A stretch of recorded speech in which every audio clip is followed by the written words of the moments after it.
नमस्कार, मैं naturopath doctor Ranju. Holistic health solution में आपका स्वागत है।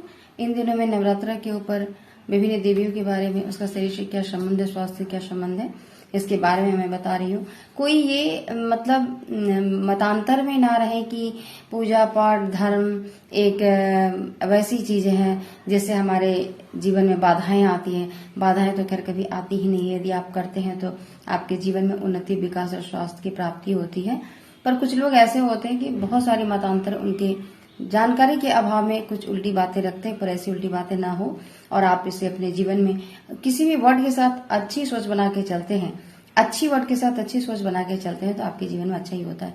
यदि किसी ने बुरे शब्द कहा, आपने लिया ही नहीं, तो आपके ऊपर कोई फर्क पड़ने वाला नहीं है। जैसे बुद्ध ने कहा था, उनके सामने कोई उन्हें वैसी उल्टी बातें कर रहे थे तो उनके ऊपर कोई प्रभाव नहीं पड़ा। उन्होंने कहा मैंने लिया ही नहीं तो मेरे ऊपर कौन सा प्रभाव पड़ेगा, वो तो मैंने आपके पास ही छोड़ दिया। तो ये बातें होती है, आप अच्छी चीजों को लेंगे तो अच्छी होगी, बुरी चीजों को लेंगे तो बुरी होगी। साधारण से शब्दों में है, बहुत ज्यादा कुछ कहने की जरूरत नहीं। आइए आज षष्ठी कात्यायनी देवी के बारे में हम जानते हैं कि इसमें क्या कहा गया है, शरीर से इनका क्या संबंध है और हम किस तरीके से अपने जीवन को, इस देवी को साधना उपासना से अपने जीवन को कैसे नियमित रखते हैं। इसमें माँ दुर्गा के छठे रूप को माँ कात्यायनी के नाम से पूजा जाता है। कात्यायनी नाम क्यों पड़ा, पहले तब ये जानिए। महर्षि कात्यायन की कठिन तपस्या से प्रसन्न होकर उनकी इच्छा अनुसार पुत्री के रूप में पैदा हुई थी। तो जो महर्षि कात्यायन थे, उनकी जो तपस्या थी, उनकी तपस्या का ये फल उनके घर में एक इच्छा अनुसार पुत्री के रूप में जो पैदा हुई थी, उसका नाम कात्यायनी रखा गया था। अब इस पूजा में मुख्य चीज क्या है? तपस्या, तप की बात, तप से क्या क्या प्राप्ति होती है, यही बातें इसमें रखी गई है।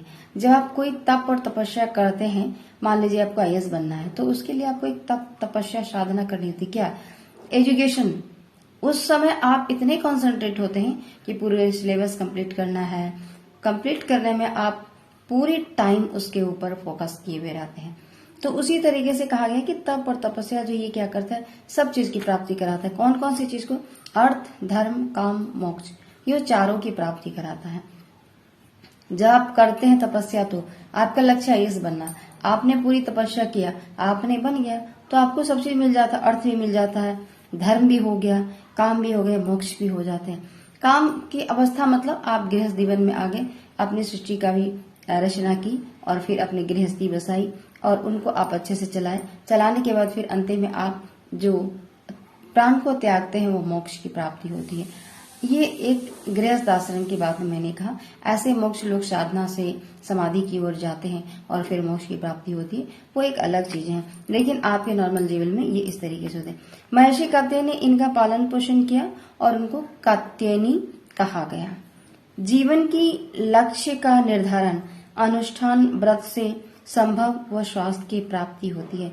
इसमें साधारण शब्दों में कहा गया है कि यदि आप किसी भी चीज की तपस्या करते हैं और कात्यायनी जो इन्होंने कात्यायन ऋषि ने जो कठोर तपस्या किया था, उनसे जो रिजल्ट परिणत हुआ है, जो मिला है, वो चीजें नव दुर्गा की पूजा में प्रतिदिन बताया जाता है कि इनसे क्या मिला, इनसे क्या मिला, इनके आराधना से क्या मिला। मतलब उन्होंने जिन जिन पर फोकस किया नौ देवियों के ऊपर ने, वो इस तरीके से रखा गया है। अब इनके श्लोक क्या है? उन 2 लाइन के श्लोक में देखिए सारी बातें कह दी गई हैं और ये चीजें कहीं से भी मतलब नहीं कह सकते कि अधूरी है। जो चीजें रखी गई है वो 2 लाइन में पूरी सिमट के अच्छे से बता दी गई है श्लोक के शब्दों में। आप उन्हें समझ पाएंगे तो समझ सकते हैं, यदि नहीं समझ पाएंगे तो फिर जरूरत पड़ेगी आपको किसी गुरु की या वैसे अनुभवी लोग जो आपको ये बता पाए। तो आइए हम देखते हैं कि कात्यायनी के क्या श्लोक हैं।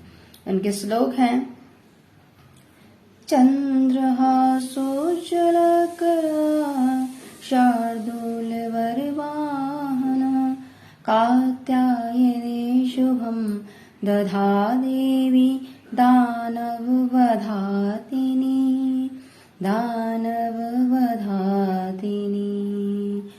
दधा देवी दानववधातिनी। मतलब उन्होंने कहा कि भक्त को हर चीज इस तपस्या से प्राप्ति हो जाएगी। पूरे वरदान जो चाहते हैं उन्हें प्राप्त हो जाएगी और आप इनकी तपस्या अपने अच्छे मन श्रद्धा भाव से करें तो आप हर चीज से परिपूर्ण रहेंगे। आज का तेनी में यही बताया गया है, जो मैंने आपको सरल शब्दों में थोड़ा बताने का प्रयास की हूँ। है बहुत सारी चीज, पर पूरी बातें छोटे से समय में कहना मुश्किल है। थोड़ा थोड़ा बताकर मैं आपको एक इंडिकेट कर रही हूँ। इन सारे का संबंध हमारे शरीर के विभिन्न अंग अवयव से है और इसके साधना से हमारे जीवन में स्वास्थ्य की लाभ की प्राप्ति होती है और ये लाभ हमें कहीं से नहीं मिल पाता, न चिकित्सक से, न हॉस्पिटल में, न कहीं ऐसे वैद्याचार्य के पास। जब हम ये सारी चीज करते हैं जीवन में तो सभी के जो मदद होते हैं, जैसे चिकित्सा मिल रही है तो सफल होगी, वैद्य आपको चिकित्सा दे रहे, दवा दे रहे, औषधि दे रहे तो लागू कर जाएगी, क्योंकि आपके शरीर का शोधन बृहनन ये सब हो रहा है। तो ये चीजें आपके अंदर प्राप्ति हो सकती है, वरना ऐसे नहीं। आज के लिए यहीं तक। आप कमेंट सेक्शन में लिख के भेजें आपको कैसा लग रहा है।